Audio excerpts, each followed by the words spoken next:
আজকে আমি তোমাদের সাথে শেয়ার করব কাকরোলের দুর্দান্ত একটা রেসিপি। কাকরোলের নতুন একটা রেসিপি তোমাদের সাথে শেয়ার করব। ব্যাক টু মাই চ্যানেল রূপা মালাকার ব্লগের তরফ থেকে তোমাদের অনেক অনেক ভালোবাসা, শুভ কামনা। যে যেখান থেকে ভিডিওটা দেখছো সবাইকে অসংখ্য ধন্যবাদ। আর যারা ভিডিওটা কন্টিনিউ করেছো প্লিজ একটা লাইক করে ভিডিও শেষ অবধি থাকার অনুরোধ রাখলাম। আর বন্ধুরা, ভিডিওটাকেও স্কিপ করবে না, স্কিপ করলে এমন কোনো জায়গা মিস হয়ে যাবে যেখানে তোমাদের কাকরোলের এই রেসিপির মজাটাই কিন্তু তোমরা পাবে না। কিছু কিছু উপকরণ এখানে আমি অ্যাড করেছি, যেগুলো দেওয়ার পরে কাকরোলের স্বাদটা কিন্তু দ্বিগুণ বাড়িয়ে দিয়েছে। এখন এখানে আমি 5টা কাকরোল নিয়েছি। কাকরোলগুলো একটা ছুরির সাহায্যে এইভাবে কিন্তু দুই ধারে আমি কেটে ফেলে দেব। তারপরে দেখো, কাকরোলগুলো আমি মাঝখান দিয়ে দুভাগ করে নিলাম, আর পেছনের কিছুটা অংশ কেটে কিন্তু বাদ দিয়ে দেব। তোমরা সেম এইভাবে কিন্তু কাকরোলের রেসিপিটা বানাবে। তোমাদের সাথে আমি দুটো কাকরোল শেয়ার করে দেখাচ্ছি। আর এখন দেখো, কাকরোলের এই পেছন ধারটা আমি কেটে খুব ভালোভাবে আমি মাঝখানে যে অংশটা আছে সেটা এইভাবে কিন্তু আমি বার করে নেব। এমনভাবে কাকরোলের বীজটা বার করতে হবে যাতে কাকরোলটা যেন কোনোভাবে ছিদ্র হয়ে না যায়। দেখো, এখন কাকরোলের বীজগুলো কিন্তু আমি এখান থেকে বার করে নিচ্ছি।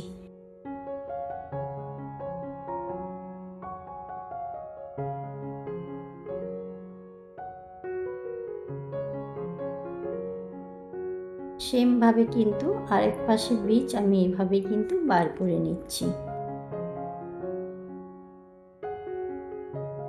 এখন দেখো, তোমাদের সাথে শেয়ার করছি এইভাবে আমি প্রত্যেকটা বীজ কিন্তু বার করে নিয়েছি।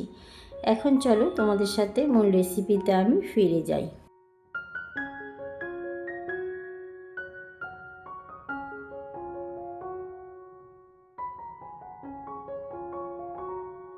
এখানে কিছু চিংড়ি মাছ আমি অফ ক্যামেরায় ভালোভাবে পরিষ্কার করে ধুয়ে নিয়েছি, কারণ যদি এখন তোমাদের সাথে সব কিছু দেখাতে যায় ভিডিওটা কিন্তু অনেক বড় হয়ে যাবে, তোমরা স্কিপ করে দেবে। তার জন্য কিন্তু যতটা পারি চেষ্টা করি ভিডিওটা যাতে ছোট হয়।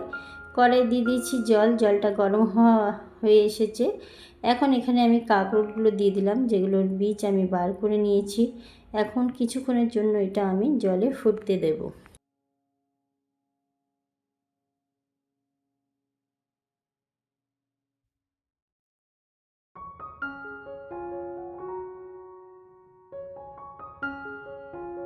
চামচের সাহায্যে কিন্তু একটু আমি নাড়িয়ে নিলাম। এখন একটা ছাঁকনির সাহায্যে আমি কাঁকরোলগুলো জল থেকে ছেঁকে তুলে নেব।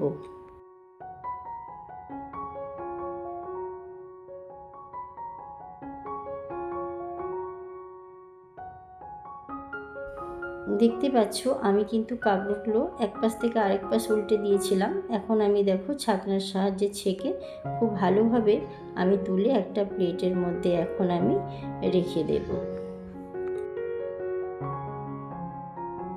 এখন সমস্ত জল ছেঁকে একটা প্লেটের মধ্যে আমি কিছুক্ষণের জন্য ঠান্ডা করতে রেখে দিলাম।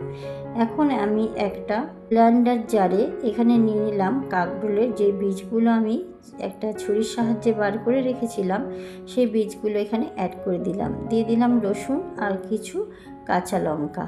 তারপরে দিয়েছিলাম কিছুক্ষণ আগে অফ ক্যামেরায় একটু মসুরির ডাল ভিজিয়ে রেখেছিলাম, সেটা দিলাম। আর চিংড়ি মাছগুলো সামান্য একটু ভেজে নিয়েছিলাম। অফ ক্যামেরায় আমি কিন্তু ভালো করে ব্লেন্ড করে নিয়েছি আমার সমস্ত উপকরণ।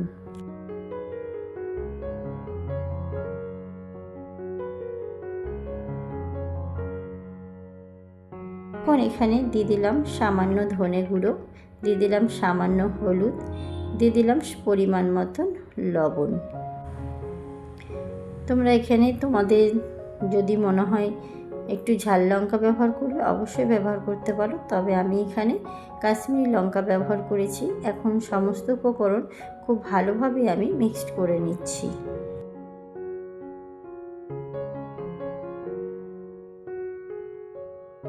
আমার ভিডিওর মাঝে বা ভয়েসের মাঝে যদি কোনো ভুল ত্রুটি হয়ে থাকে বন্ধুরা, আমাকে ক্ষমার দৃষ্টিতে দেখবে। তোমাদের অসংখ্য ধন্যবাদ আমার ভিডিওতে এত সুন্দর সুন্দর কমেন্ট করার জন্য।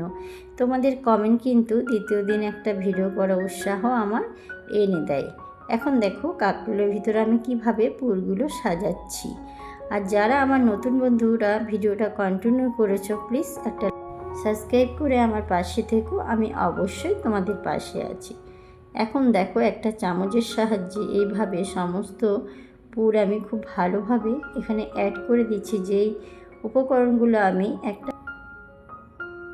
যে ব্লেন্ডার জারে ব্লেন্ড করে রেখেছিলাম সেই মিশ্রণগুলো এখন আমি কাঁকরোলের মধ্যে পুরটা আমি অ্যাড করে দিচ্ছি। এইভাবে তোমাদের সাথে 3টে কাঁকরোলের পুর ভরা আমি শেয়ার করে দেখিয়েছি। তোমরা এইভাবে বাড়িতে একটি বার হলেও কাঁকরোলের রেসিপিটা বানিয়ে খেয়ে দেখবে। দুর্দান্ত একটা রেসিপি, এমন একটা রেসিপি কিন্তু বাচ্চা থেকে বড় সবার কাছে অনেক ভালো লাগবে। এখন দেখো তোমাদের সাথে শেয়ার করছি, এইভাবে তোমরা পুরটা ভালোভাবে কিন্তু অ্যাড করে দেবে, যাতে একটু ভেতর দিকে ফাঁকা না থাকে, এমন সুন্দর করে পুরটা অ্যাড করে দেবে। দেখো এখানে কিন্তু আমার সমস্ত পুর অ্যাড করা হয়ে গেছে। চলো এখন আমি মূল রেসিপিতে ফিরে যাই। এখন দেখো বসিয়ে দিয়েছি কড়াই দিয়ে দিয়েছি তেলটা গরম হওয়া মাত্রই দিয়ে দিলাম এক একটা করে এখানে কাঁকরোলগুলো আমি এভাবে আস্তে আস্তে ছেড়ে দেবো, যাতে ভিতরের পুরগুলো না বেরিয়ে আসে। তবে কিন্তু একটুখানিও বেরিয়ে আসবে না, খুব সুন্দর কিন্তু ভাবে ভাজা হয়ে যাবে। এখন একটা খুন্তির সাহায্যে দেখো আমি উল্টিয়ে দিচ্ছি, কতটা সুন্দরভাবে আমার এক পিঠ ভাজা হয়ে গেছে। আর বন্ধুরা, দেখতে যতটা না লোভনীয় হয়েছে, খেতে কিন্তু তার থেকে দ্বিগুণ লোভনীয় হয়েছে। তোমরা একটিবার বাড়িতে বানিয়ে খেয়ে দেখবে, এটা কিন্তু অনেক মজাদার একটা রেসিপি।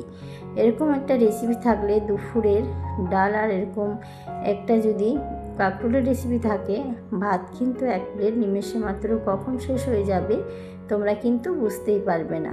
আর আমাদের বাচ্চারা এখন কিন্তু একদম সবজি খেতে চায় না, তাদের কিন্তু সব রকম সবজি এইভাবে নানা রকমভাবে বানিয়ে দিলে কিন্তু সবজিগুলো বাচ্চারা খুব ভালোভাবে মজা করে খেয়ে নেয়। এখন দেখো এখানে কিন্তু আমার সমস্ত কাঁকরোল ভাজা হয়ে গেছে।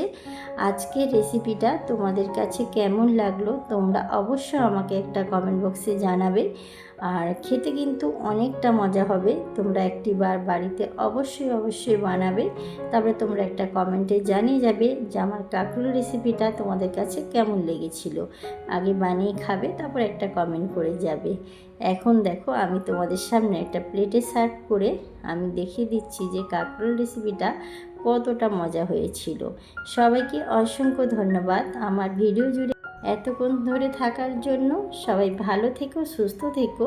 কালকে একটা নতুন রেসিপির সাথে তোমাদের সাথে দেখা হবে।